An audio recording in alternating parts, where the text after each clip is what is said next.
tardes. Pues buenas tardes.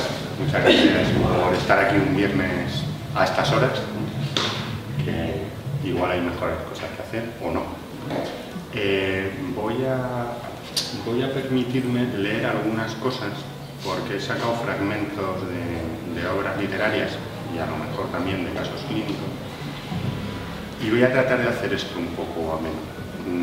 Por supuesto, me pueden interrumpir cuando quieran, me pueden preguntar lo que quieran, yo contestaré o no, según sepan. Y si esto se convierte más en un diálogo que en una charla, mejor, ¿vale? Bueno, me permiten que lea un par de fragmentos, ¿vale? Creo que aquel día, mirando a mi hermano allí, muerto, con la jeringuilla clavada en el brazo, la cabeza ladeada, se me rompió algo. Me bloqueé y no fue hasta que llegó mi padre al piso que llamó a la ambulancia. Este es uno. El otro es: miré a los policías y pensé que sabían que llevaba un arma. Creí que si me metían en la cárcel iba a encontrar al negro, a Bill, y este me iba a sodomizar. Salí corriendo, llamando de esta forma la atención a los agentes que me dieran el alto. Esto pueden ser los fragmentos o el inicio de una novela. Incluso el segundo fragmento que le he leído puede tener que ver con Bill, el personaje este de Tom Sharp, que es bastante... se mete, ¿no?, en líos y se mete en situaciones bastante caóticas y bastante ridículas, ¿no? O bastante... Bueno, pues no. Estos son dos casos reales que atendimos en un centro de rehabilitación psicosocial hace unos años. Y son dos trozos de sus historias que nos contaban, ¿vale? A ver, me han pedido también que explique por qué la literatura habla de la locura, y la verdad es que no lo sé. Entonces, yo me he puesto a reflexionar, porque yo soy muy obediente, entonces cuando me hacen preguntas no puedo parar de pensar. Entonces yo les voy a tratar de ir soltando algunas reflexiones, no sé si respuestas a esta pregunta, ¿vale? A ver, yo creo que la literatura a mí me ha enseñado mucho. De hecho, en mis lecturas de adolescente, por ejemplo, fueron las que me acercaron a la psicología. Por ejemplo, Dostoyevsky con Crimen y Castigo, cuando todas las vicisitudes del personaje, todos los pensamientos, todos los remordimientos, todas las culpas, todas las disculpas, como que era como muy atormentado. O otra lectura así de jovencito que me impresionó mucho fue A Sangre Fría, ¿no?, que está narrada en un tono muy de cronista y muy crudo, y te enseña lo inhumano que pueden ser los seres humanos. Lo inhumano si no estuviéramos acostumbrados a las noticias, ¿no? Esto, todos los días también tenemos unas noticias y unos eventos de este tipo, ¿no? Todos los días, o casi todos, desgraciadamente. Te acerca un poco a la crueldad, ¿no?, y al sin saber del ser humano. Pues yo creo que la literatura siempre se ha interesado por estos temas. Bueno, no sé muy bien por qué, quizá porque son buenas historias, ¿vale? Y de últimas, la literatura cuenta historias y quizá los pacientes y los terapeutas también se cuentan historias. Quizá también porque la literatura trata de hacer crítica, trata de poner ahí el conflicto, trata de tensar las cosas, ¿no?, trata de contar buenas historias. Y como dice Kahneman, me parece que es en este psicólogo que es premio Nobel de Economía, en un libro de Pensar rápido, pensar despacio, dice que muchas veces, o parafraseándole a él, es decir, preferimos buenas historias a historias verdaderas, historias que nos den sentido. Entonces, historias que nos den sentido. A ver, y esto es algo que yo pienso, es decir, los seres humanos buscamos, a veces encontramos, construimos sentido. Entonces, queremos darle sentido a todo. Y de ahí a contar una historia hay un paso muy corto. Y lo que más la literatura, en sus múltiples formas, es la disciplina que ha contado historias desde el principio de los tiempos. ¿Vale? Entonces me gustaría en esta charla un poco mostrar cómo están entrecruzadas la psicopatología y la literatura. Y también con casos reales, también si me permite. ¿Vale? Bueno, esto de la narración, en realidad, a ver, cuando un paciente llega a consulta nos cuenta una historia, nos hace una narración y nosotros la cogemos y empezamos a hablar con él para tratar de cambiarle su historia. ¿Vale? Hay un psicólogo, un catedrático de psiquiatría de Oviedo, se llama Marino Pérez Álvarez, que hace una afirmación, que es: la psicopatología actual es fruto y posiblemente la causa de la psicopatología actual de la hiperreflexibilidad de la sociedad moderna. Es decir, pensamos demasiado. ¿Vale? Entonces, bueno, está muy bien, pero esto, por ejemplo, ya lo dijo Cervantes en el Quijote, y si lo encuentro, se lo voy a leer.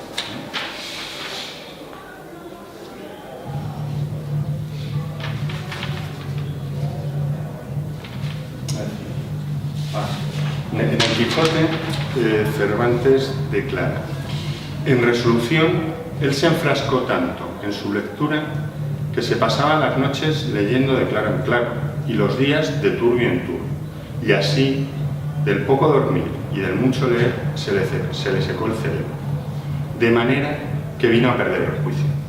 Bueno, bien, pensó demasiado, leyó demasiado, y pues esta es una afirmación etiológica de los trastornos mentales. ¿Vale? Ahora, fijaros, hay muchas corrientes en esto de la psicología, pero para mí el trastorno mental, la enfermedad mental, o como queramos llamarlo, o los problemas psicológicos, ¿vale?, tienen que ver con estar en el mundo, es decir, vamos a ver, un paréntesis. Primer relato, ¿no? El Génesis. El Génesis, ¿vale? Pues estoy aquí en el mundo, ¡pum! ¿Y qué es lo que ¿cuándo empieza lo bueno de esto?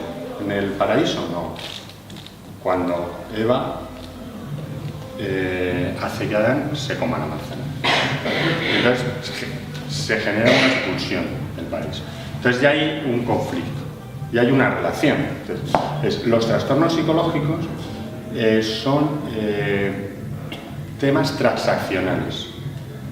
O sea, no están en la cabeza de uno, en mi opinión, ¿vale? No son, las enfermedades mentales para mí no son enfermedades del cerebro, son enfermedades en las relaciones.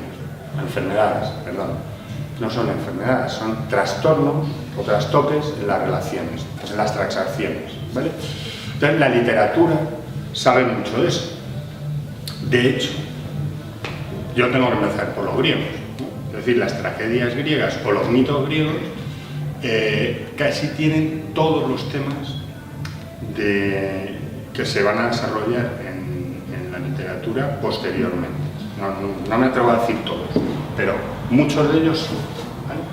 Tanto es así que hay dos autores psicoanalistas, Freud, el creador del psicoanálisis, y Jung, que a mí me gusta mucho, ¿vale?, que hacen todo un estudio de los clásicos y te vienen a decir al final que en las tragedias clásicas puedes ver reflejada la estructura de la psique humana, ¿vale? Esto lo vienen a decir ellos, uno se lo puede creer o no creer, ¿vale? Pero a ver, yo les tengo mucho respeto a eso.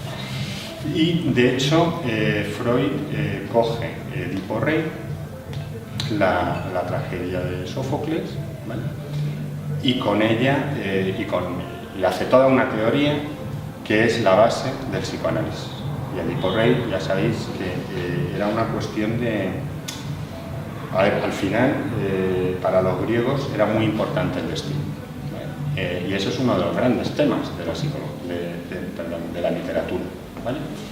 Es decir, Edipo Rey, sabéis todos que es, aparece en Tebas, se casa con la reina de Tebas y ocurre que una catástrofe, una epidemia, ¿vale?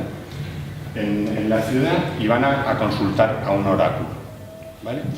Y entonces en el oráculo lo que dicen es que Tebas no se va a salvar de la peste, de la epidemia, hasta que descubran al asesino del rey, ¿vale?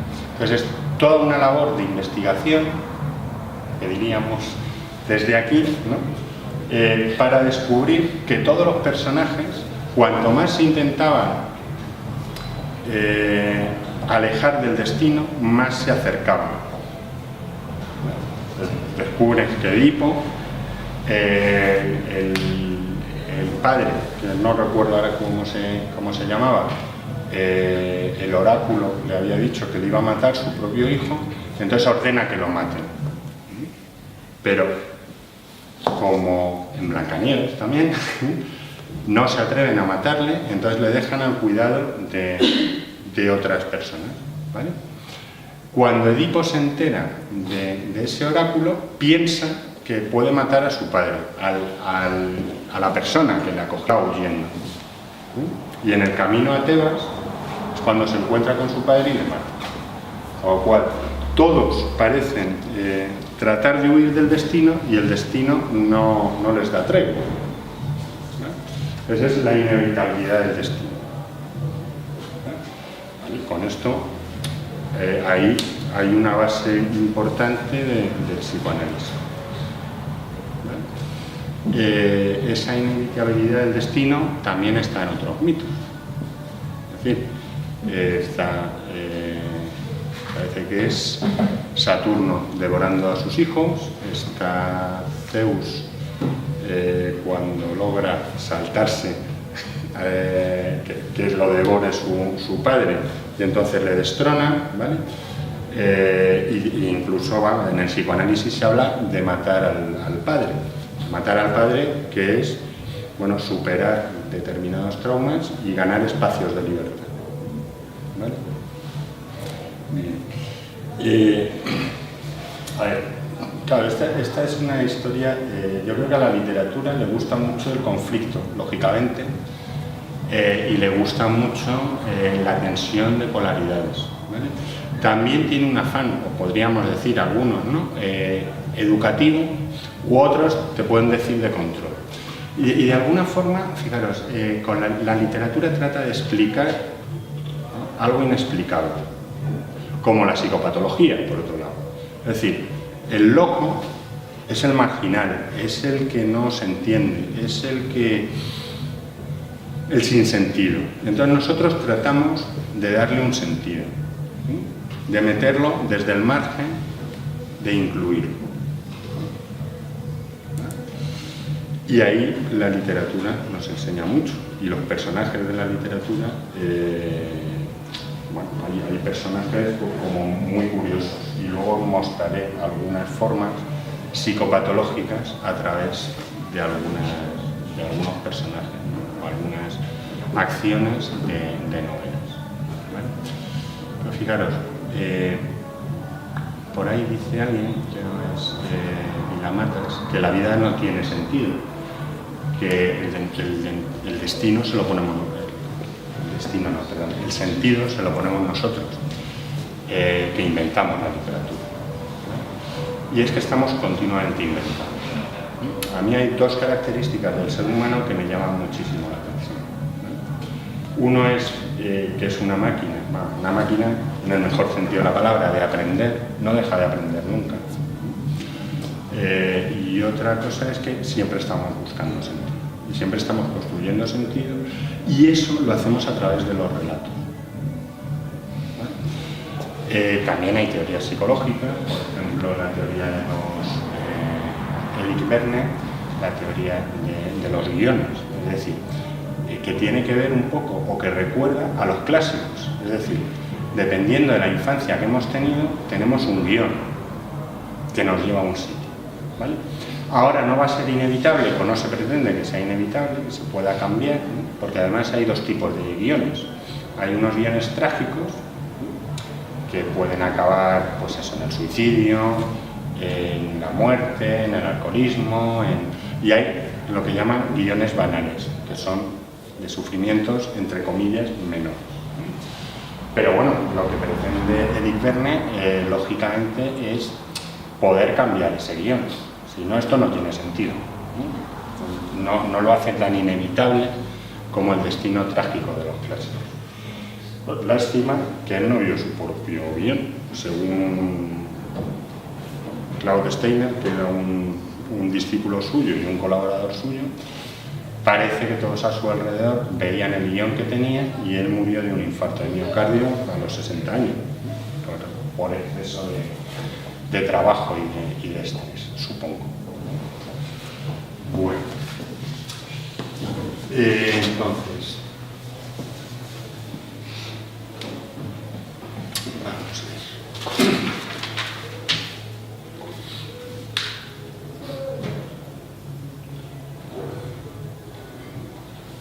Fijaros que, a ver, por ahí también, me decía algún amigo por aquí, que quizá los verdaderos libros de autoayuda sean los clásicos de la literatura. Porque exprimen una y otra vez los argumentos más que nos llaman la atención y tratan de buscar alternativas.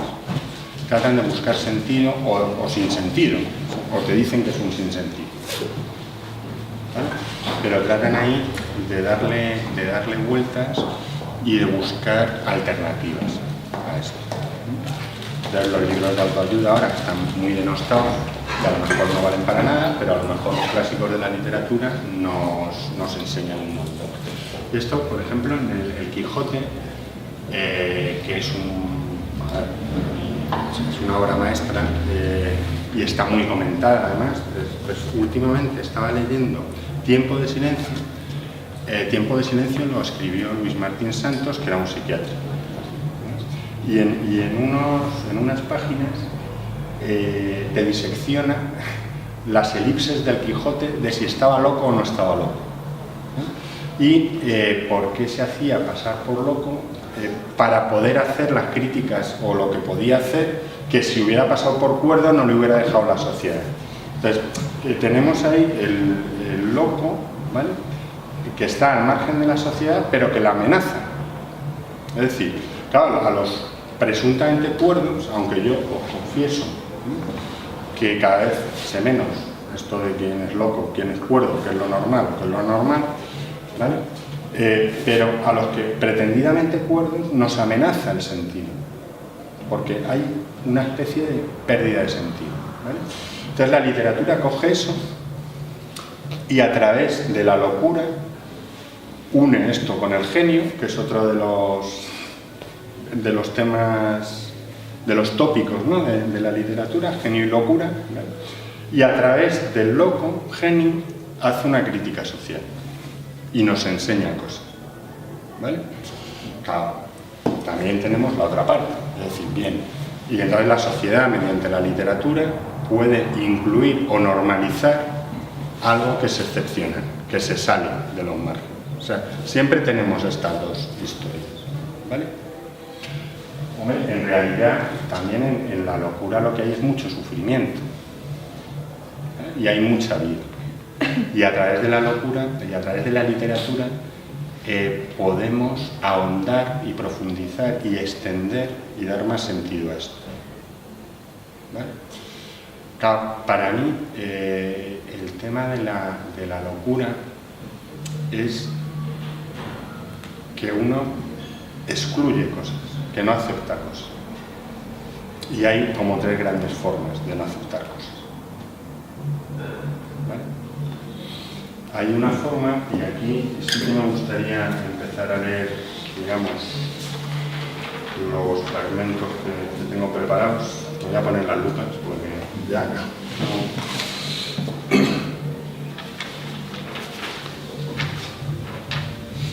Bueno, fijaros, antes de hablar de las formas, por ejemplo, dice Marino Pérez, dice: el trastorno psicológico es la conducta que se vuelve problemática para el propio sujeto en su esfuerzo adaptativo en situaciones conflictivas o de fracaso. ¿Vale? Fijaros, por ejemplo, Madame Bovary de Flaubert, la tensión que tiene entre la vida que ella tiene y la vida que desea, entre los sueños y lo que tiene.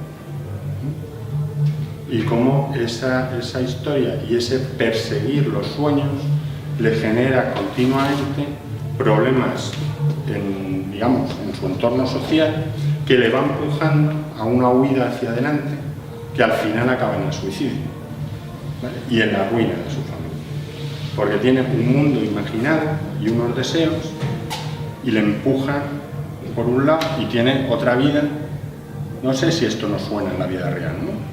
Es decir, yo en la intimidad de mi ordenador estaba dando una conferencia magistral, ¿vale?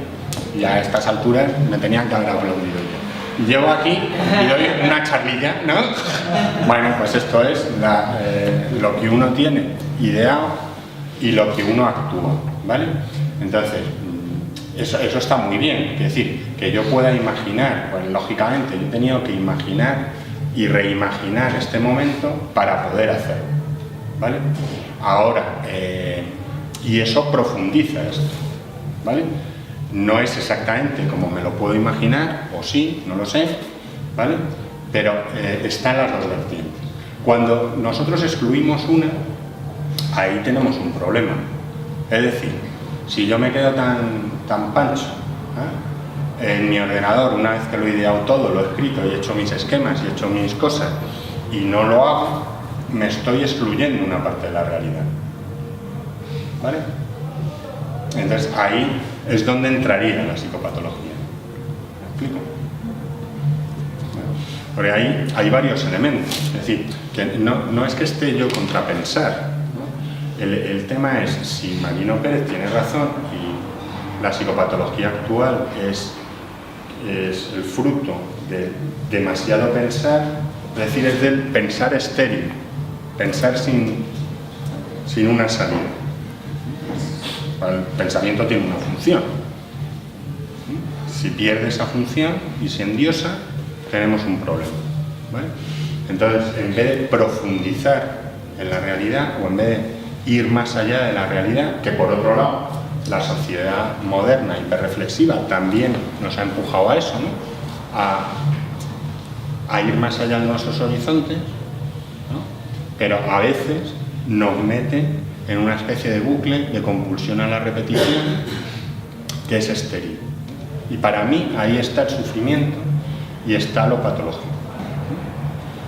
Pero también es verdad que desde el Génesis, pues los seres humanos somos inquietos y nos complicamos la vida, ¿no? Y sufrimos por eso. Y por eso también crecemos. Entonces está ahí, en esa brecha, donde está lo excepcional, también la locura. Depende de si, entre comillas, tenemos éxito, a saber lo que significa esto, o fracasamos en el intento. Y para mí hay una cosa importante, que adelanto, que es decir, tenemos éxito si integramos, si podemos ir más allá y si podemos pasar a la acción, ¿vale? No tenemos éxito si nos quedamos con eso ahí y no vamos más allá, y nos quedamos encastillados, podríamos decir, ¿vale?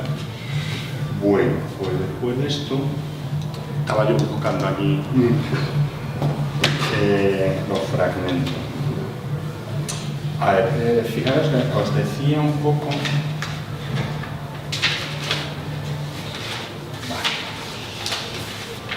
Os decía un poco que hay varias formas, ¿vale?, de enfermar. Por ejemplo, y que la narración nos puede llevar más allá a profundizar la experiencia, o puede sustituirla, ¿vale? Entonces hay autores, por ejemplo los psicoanalistas, que dicen es que prefieren la vida fantaseada que la real. Entonces ya estamos excluyendo uno, ¿vale? O los autores más conductuales del momento te dicen que hay una evitación experiencial. Entonces, claro, están imaginando o están anticipando dificultades que les impiden vivir eso. Entonces están quitando una parte, ¿vale? Bueno, ¿cuáles serían las principales formas de sufrimiento? Por ejemplo, voy a citar Kafka. A mí me genera muchísima angustia, no sé a ustedes o vosotros, ¿eh? A mí, yo creo, si yo tengo que definir la angustia con un autor, Kafka, ¿vale? Y además, por otro lado, de todo el mundo sabido es que la culpa de todo la tienen los padres, ¿no? Bueno, pues él hace una carta al padre y entonces dice y tú me amenazabas con fracasar. El respeto a tu opinión era tan grande que el fracaso, aunque quizá tardío, era inevitable. Perdí la confianza en mis propias acciones. Yo era inconstante y resoluto. Esta pérdida de confianza se traduce en una falta de acción, como habéis visto. Es decir, claro, es que está anticipando algo que finalmente se produce, ¿vale? Y además se queda bloqueado, ¿vale? Pues este es uno de los síntomas de este primer grupo, ¿no?, que es la angustia, la ansiedad, ¿vale? Fijaros, un paciente que tuve hace un tiempo me decía que solo de pensar que entraba en una discoteca donde había chicas y que tenía que entrarlas, empezaba a sudar y empezaban a temblarle las piernas, ¿no? Y empezaba a pensar que no iba a poder hablar, ¿vale? Entonces está anticipando toda una serie de consecuencias que lo que hacen es que yo evite entrar ahí, ¿vale? Uno de mis grandes temores, y lo digo porque además así esto se afronta, es quedarme sin palabras hablando en público, ¿vale? Por eso traigo mi chuleta. Esto es mi ansiolítico. Yo me quedo sin palabras, lo tengo aquí. Y además no pasa nada. Esto ya me ha pasado en alguna ocasión, pero vamos, aquí estoy, ¿no? Claro, otra persona me decía, es que no aguantaría que me rechazasen, es que me moriría, es que no puedo soportar que no me quieran, no puedo soportar la crítica, ¿vale? Entonces, fijaros, si nosotros nos empezamos a decir esto y nos lo creemos, pues me quedo en casa, ¿no? Entonces ya estoy con la angustia, ¿vale? Pero hay también otro síntoma, digamos, ¿no? Es otro síntoma que, por ejemplo,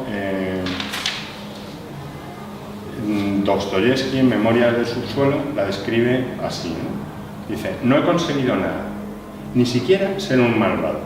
No he conseguido ser guapo, ni perverso, ni un canalla, ni un héroe, ni siquiera un mísero insecto, ¿vale? Entonces, ¿cómo se siente una persona así? Así, una paciente hace muchos años me decía, no valgo nada, nada de lo que puedo hacer nunca merece la pena. Es mejor acabar con esto, es mejor quitarse en medio. De hecho, se quitó en medio, al tiempo, ¿vale? Pero fijaros que con la ansiedad o con la angustia también está estos pensamientos de desesperanza, de invalidación, de no valer nada, de baja autoestima, ¿eh? Incluso pensamientos de suicidio, ¿vale? Esa depresión o esa apatía o esa falta de gusto por las cosas, ¿vale? Que digamos que también pueden estar presentes en este grupo Pues a este grupo de ansiedad y tal le vamos a llamar lo neurótico, ¿no? Que lo estudiaron mucho los psicoanalistas finales del siglo XIX y primera mitad del siglo XX. ¿Vale? Luego sí que hubo también una década de la ansiedad, por ahí por los años 80 creo que era la década de la ansiedad, y luego vino la de la depresión. Bueno, pues todo eso lo vamos a meter en lo neurótico. ¿Vale? Que de últimas, de forma muy poco académica, podemos definirlo como veo la realidad pero no me gusta y me empeño. Entonces me doy de cabezazo. Entonces, bien, pues me pongo nervioso, me pongo ansioso, me angustio, me tal, o me deprimo, o las dos cosas, alternativamente. ¿Vale? También otra de las síntomas, también muy de este grupo, es la duda. O sea, es ser o no ser, Hamlet. ¿Vale? Ser o no ser, aquí el dilema es porque sí, es porque si no es. ¿Y qué hace? Se queda bloqueado. ¿Vale? Entonces es tanto pensamiento. Digamos que este es el más típico de hiperreflexibilidad, de exceso de pensamiento. ¿Vale? Entonces estoy aquí, y no hago nada. ¿Vale? Me quedo bloqueado. Y además me quedo rígido. Pero no voy a la acción. Bueno, voy a citar también, para a caballo entre este y el que viene, ¿vale? A Dostoyevsky, porque no puedo dejar de citarlo, porque joder, es uno de los primeros que me leí y me dejó grabado. Lo siento, pero esto es así. Fijaros que cuando describe los rasgos de Raskolnikov, no solo está diciendo que va a matar a la vieja usurera para robarla, no. La va a matar porque de alguna manera está el tipo ahí ideando que es superior moralmente a la mujer, ¿vale? Y que no le va a pasar nada, ¿vale? Entonces él va y lo hace y se ve como obligado en un momento determinado a realizar esa fantasía. Entonces ya pasamos un paso más allá, ¿vale? Claro, después, de hecho, toda la novela es la culpa, la disculpa, los remordimientos del protagonista. Entonces está a caballo entre lo anterior, lo neurótico, y lo siguiente, ¿vale? Porque ahí hay como una especie de pérdida de visión del otro como persona, ¿no? Como que es alguien que es menos, que se le ha cosificado de alguna manera, ¿no? Por eso le puedo matar, porque no es igual que yo soy más. Entonces yo me arrogo el derecho de pasar, y paso a la acción, ¿eh? No es solo fantasearlo como en el neurótico, sino que voy y lo hago, ¿vale? Fijaros, ahí hay dos tipos de cosas. Por ejemplo, Dostoyevsky en El jugador describe lo que es la adicción, ¿no? Y describe lo que es meterse en un círculo vicioso. En este caso parece que es por el amor a una mujer que le empuja ahí, y una y otra vez, aunque él sabe que eso es pernicioso para él, entra, ¿no? en una compulsión destructiva, ¿vale? Esa es una forma. La otra es como más característica de la pérdida de alma. Por ejemplo, en El extranjero, desde el principio, Camus pone de manifiesto la falta de resonancia afectiva del protagonista, ¿vale? De hecho, está en una escena con lo más parecido a la pareja que puede tener, y dice: un momento después me preguntó si la quería. Le respondí que eso no significaba nada, pero me parecía que no. Su expresión fue triste. Es como una falta de resonancia afectiva, como una falta de afecto, ¿vale? En esto importante, ¿no? Claro, tiene su culminación en la primera parte, cuando mata a la persona y le descerraja 4 tiros, y se queda tan indiferente, digamos, ¿no? Y luego en la segunda parte va poniendo de manifiesto, a través de la novela, lo tremendo de la falta de esta resonancia afectiva. Por ejemplo, dice, está hablando con el juez, dice, tan solo me preguntó con el mismo aire un poco cansino si lamentaba mi acto. Reflexioné y dije que más que una auténtica pena, lo que sentía era cierto aburrimiento. Hubiera querido explicarle cordialmente, casi con afecto, que yo nunca había podido lamentar nada verdaderamente. De hecho, es esta frialdad, más que el delito cometido, lo que le lleva a la condena, ¿vale? Aunque a Nassau le da igual también, dice, desde el momento que se muere, el cómo y el cuándo no importa, es evidente. Es esa falta de sintonía afectiva, esa falta de humanidad. ¿Qué es lo que se niega aquí o lo que falta? Lo que falta es la percepción del otro. El otro está cosificado, ¿vale? Esto en La sangre fría es súper evidente. Es tremendo también, además no ahorra detalles, acerca de todo el crimen, ¿no? Y fijaros lo que ocurre. Cuando se descubren los cuerpos, hay dos cosas. Hay mucho temor en el pueblo y hay mucha sospecha de quién ha sido, ¿vale?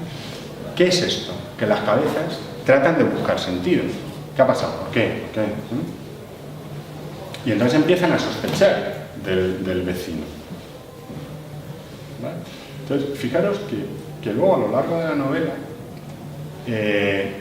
se da una serie de circunstancias, pero sobre todo es la estupidez, la banalidad de los asesinos lo que les lleva a confesar, a que les pesquen, ¿vale? Y en un momento determinado, incluso los investigadores, los inspectores, a ver, y por aquí lo tengo.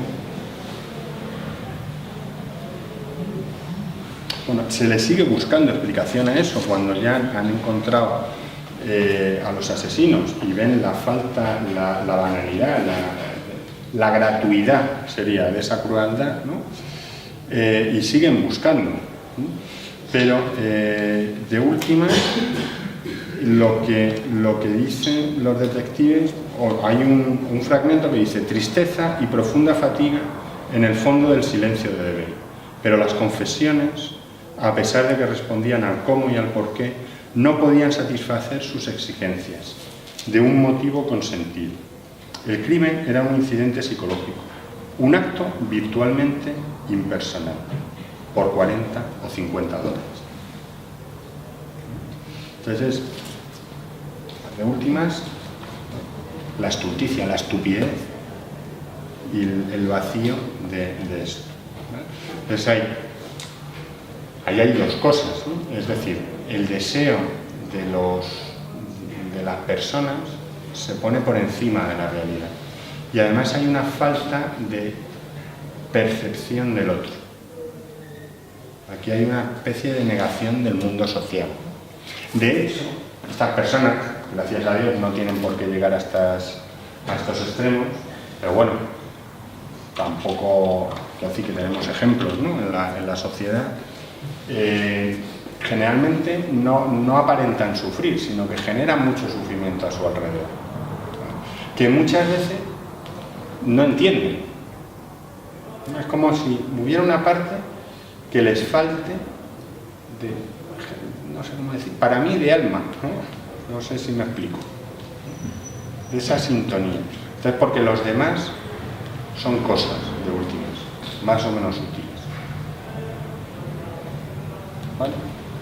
Entonces estarían estas dos cosas, que a veces van juntas y a veces no, que serían la impulsividad, que yo quiero algo, lo tengo, y la falta de sintonía afectiva con el otro, ¿vale?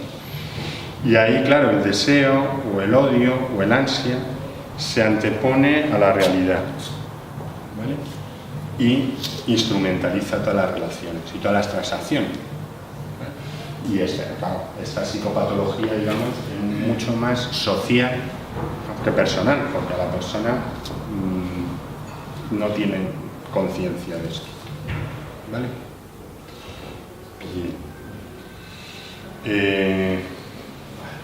Y luego el tercer grupo, yo he cogido aquí varios fragmentos del miedo del portero al penalti, ¿vale? que les quiero leer, porque para ver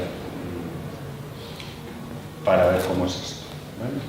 Fijaros que ahí en un fragmento Hunt escribe: hormigas, cuando el agua hirviendo cayó sobre las hojas de té, en el fondo de la tetera, en lugar de las hojas, vio hormigas. O también, de repente, todo estaba a su alrededor, le resultaba inaguantable. El colchón estaba hundido bajo su peso. Los armarios y las cómodas estaban muy lejos, apoyados en las paredes. El techo, por encima de él, tenía una altura insoportable. No estaba mareado, por el contrario, veía todo con un equilibrio inaguantable. ¿Vale? Entonces, fijaros, una paciente que yo vi hace muchos años en un hospital, que estaba absolutamente sudorosa, estaba rígida, catatónica, estaba con los ojos desencajados de pavor. Cuando mejoró, nos decía: es que os veía como monstruos, os veía como insectos gigantes. Entonces, claro, imaginaros a las auxiliares tratando de darla de comer.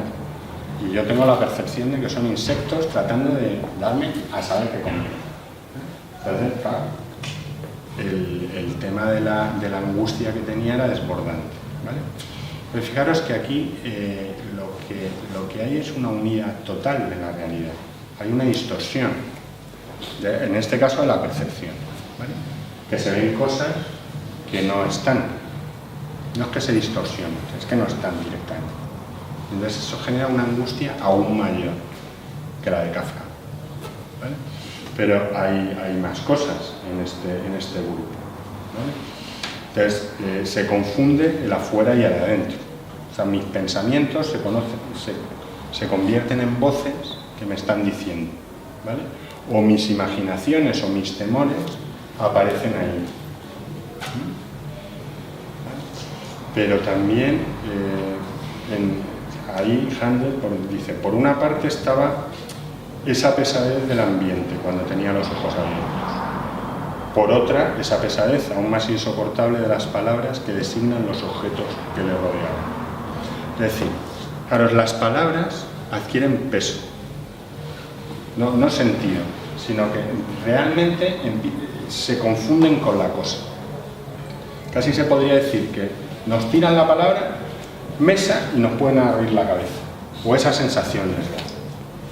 Entonces están ahí esclavos del lenguaje, ¿vale?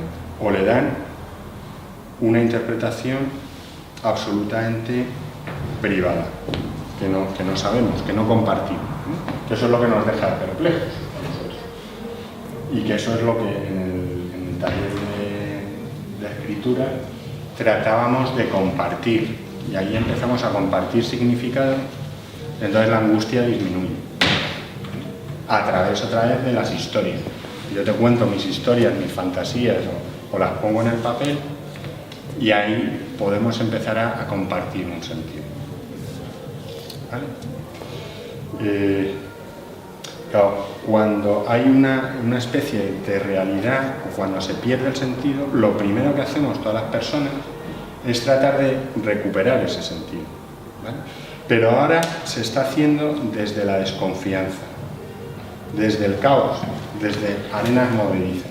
Entonces, una y otra vez caemos en la angustia. Por ejemplo, una persona afectada por esquizofrenia me contaba que en la mili la inocularon un virus, ¿vale? Entonces, claro, cuando fue a denunciar esto, le cogieron y le llevaron al hospital.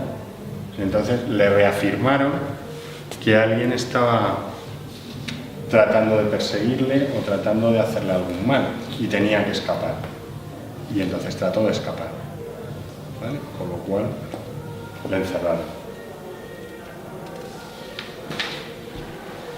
Tratamos de forzar las interpretaciones. Acordaros, en el relato del principio decía, cuando vio esta persona a los policías, hizo toda una interpretación de los acontecimientos, ¿vale?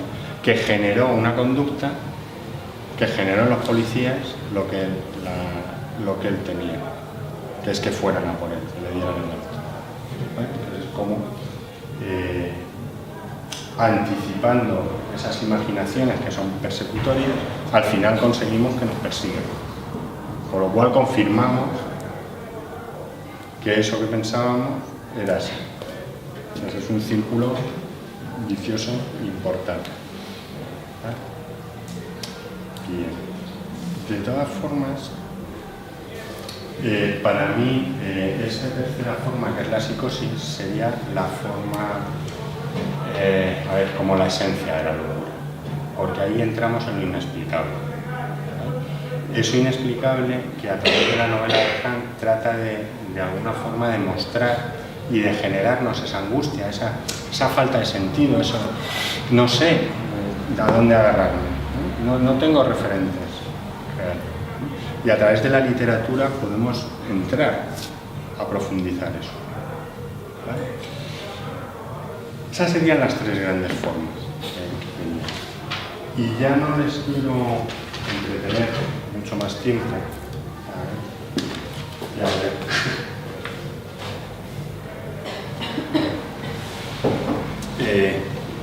Claro, la literatura lo que hace es mostrarnos historias de la vida. Muchas veces nos trata de dar personajes excepcionales, o personajes que sufren, y de alguna forma nos trata de trascender eso y de dar alternativas, unas veces logradas, otras veces no, a veces nos dice que la vida tiene sentido, a veces nos dice que la vida no tiene sentido, en fin, cada uno construye ahí como quiere, ¿vale? Pero también hace que podamos revivir y profundizar y hacer más real la realidad, si no excluimos una cosa u otra, ¿vale?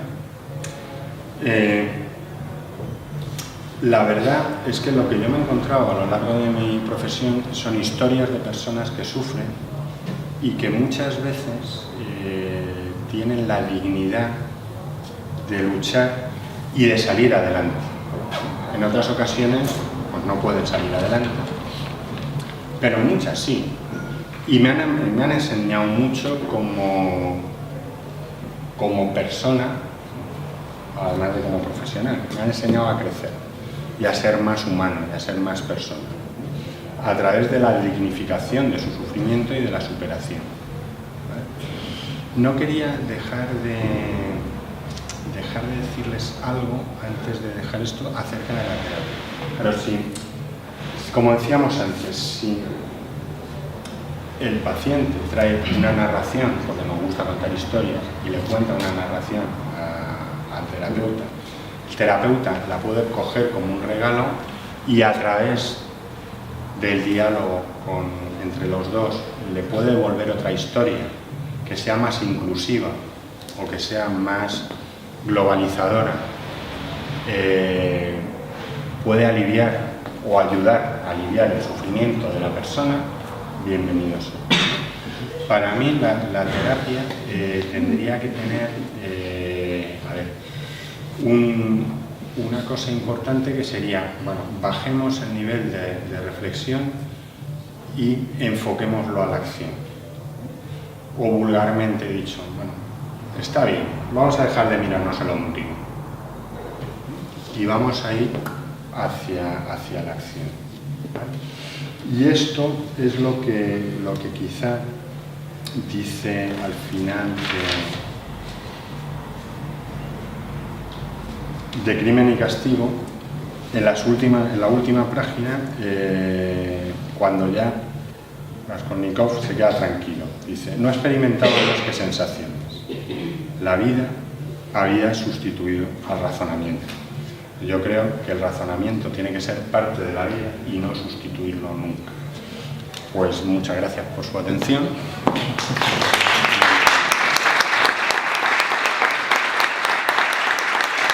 Si tienen comentarios... y críticas incluso, o preguntas. ¿La realidad es objetiva o subjetiva? Intersubjetiva. Intermedias. Perdón. A ver, yo creo que la realidad se construye y que se construye entre todos.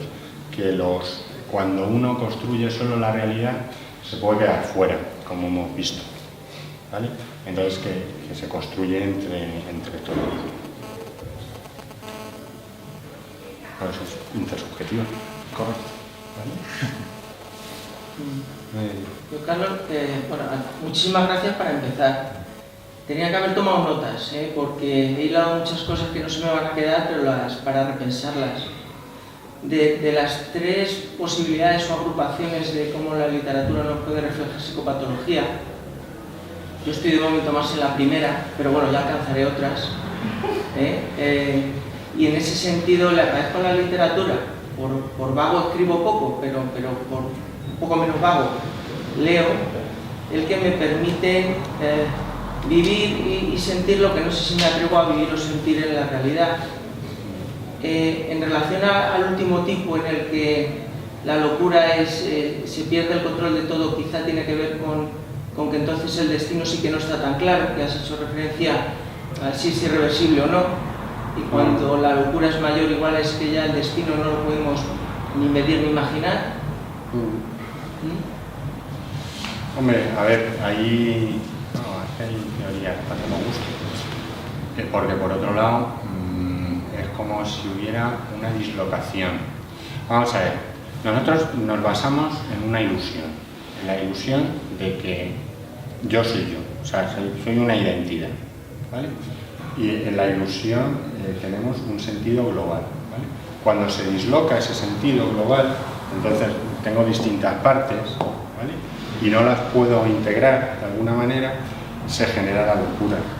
Entonces yo dejo partes importantes de mí fuera y empiezo a confundir el afuera y el adentro. ¿Vale? Yo creo que es la tabla de Esmeralda que empieza así, ¿no? Como es arriba es abajo, como es afuera es adentro. Entonces, bueno, pues cuando eso ya pasa literalmente, entonces yo ya no sé si estoy viendo ese cuadro o... Pero no sé si te estoy contestando. O sea, igual en hechos puntuales del día a día sí, pero la explicación a medio y largo plazo, no sé, cuando se alcanza ese grado de dislocación, falta incluso el destino. Y en la neurosis el destino es lo que alimenta todo lo que quiero vivir o no vivir, hacer o no hacer. Por cierto, un apunte, por si se me olvida, de literatura con minúsculas. Tengo un amigo psicólogo, no sé exactamente cómo llega a ser amigo mío siendo psicólogo, sí, que nos pide que no le llamemos por teléfono, que le mandemos emails, porque le da tiempo a pensarlo y escribirlo. Y yo, escuchándote, es un poco aquello de hiperreflexionar o actuar. Y yo por ahora prefiero que me llames. Pero igual ya te digo, escríbeme que me dé tiempo a ver qué te contesto. Claro. Tiene que ver algo con literatura y con pensar mucho, no lo sé. Sí, a ver, ahí parece claro que a veces, si tenemos pensamiento, emoción, percepción, acción y cuerpo, digo yo que lo tenemos para usarlo todo y que todo tiene su función. Si damos mucha importancia a uno, y en esta sociedad está muy inflado el pensamiento, tiene que haber otros componentes que no estén, que se descompensen, que se desequilibren. Y ahí se bloquea algo. Carlos, quizá no quiere que lo llamen para que no interrumpan su lectura, quiero decir, con la lectura y no quiere que le interrumpan la lectura, entonces prefiere que no lo llamen por teléfono. Claro. El correo lo consulta cuando acaba de leer. Y después de leer el periódico.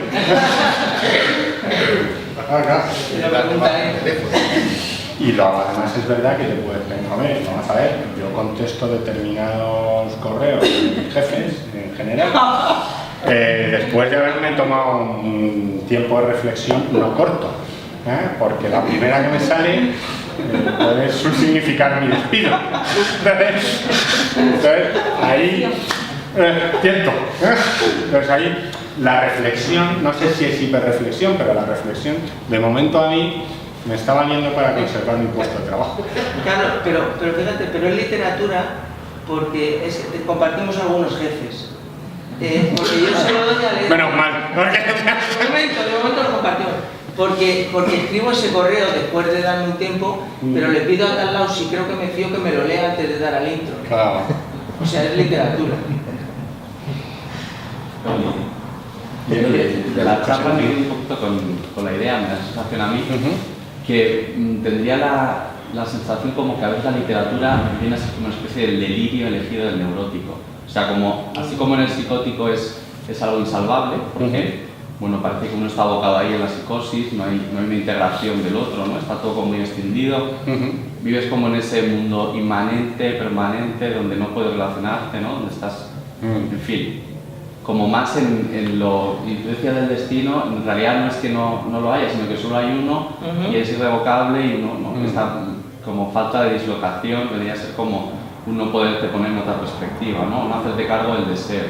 A mí me hace como que quizás en el neurótico, o sea, en esta cosa de la hiperreflexión, nos cuesta como asumir la incertidumbre de la vida y eso deprime, y quizás la literatura sería como nuestro delirio, ¿no? Un delirio controlado donde nosotros podemos acceder sabiendo un poquito que después cerramos el libro, cosa que el loco nunca lo cierra, ¿no?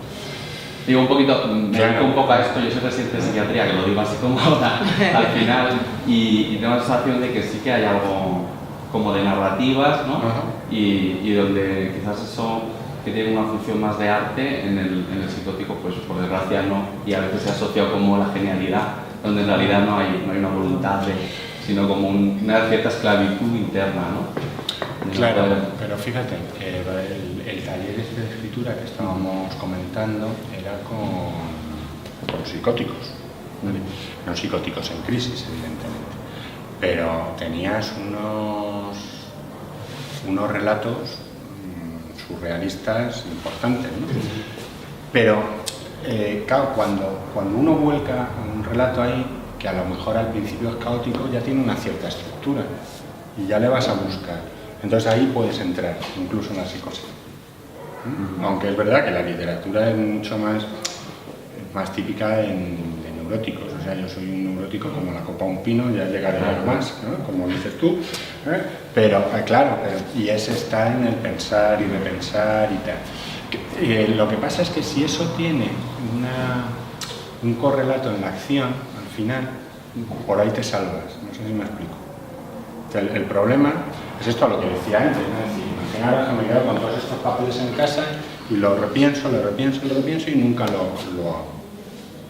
actúo, ¿vale? Pues entonces ahí me estoy perdiendo algo y nunca sabré si soy capaz de dar una charla, hasta dónde la doy, o de compartir los conocimientos con otras personas y que me digan también lo que ellos saben y lo que conocen. Sí, lo que decías, más aparte, ¿no? El hacer más inclusivo el relato, ¿no? Encontrar como otra variedad. Que bueno, digo que sería como lo deseable, ¿no? A veces el psicótico quizás peca como en esa imposibilidad, como en ese fracaso inicial, ¿no?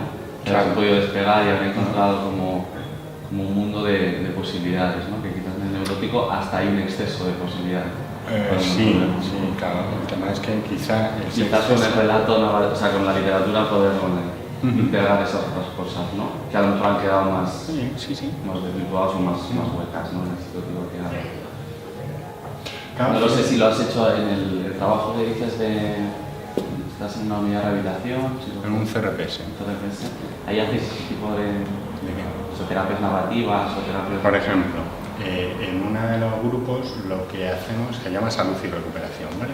Es decir, cuando viene una persona al centro y te cuenta una biografía, te la cuenta en clave de enfermedad mental, habitualmente, ¿vale? Porque está acostumbrado, porque somos profesionales sociosanitarios, etcétera, etcétera.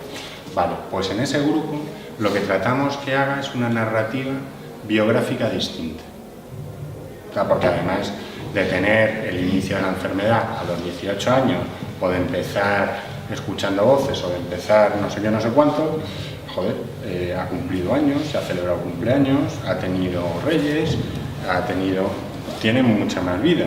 A lo mejor ha tenido novia, a lo mejor... Entonces, es como cambiar la clave del relato. Y eso yo creo que es muy recuperador. Porque empiezas a verte no como Carlos el esquizofrénico, sino como Carlos, la persona, que puede tener sus cositas, no digo que no, pero que además tiene más cosas. Es el poderano.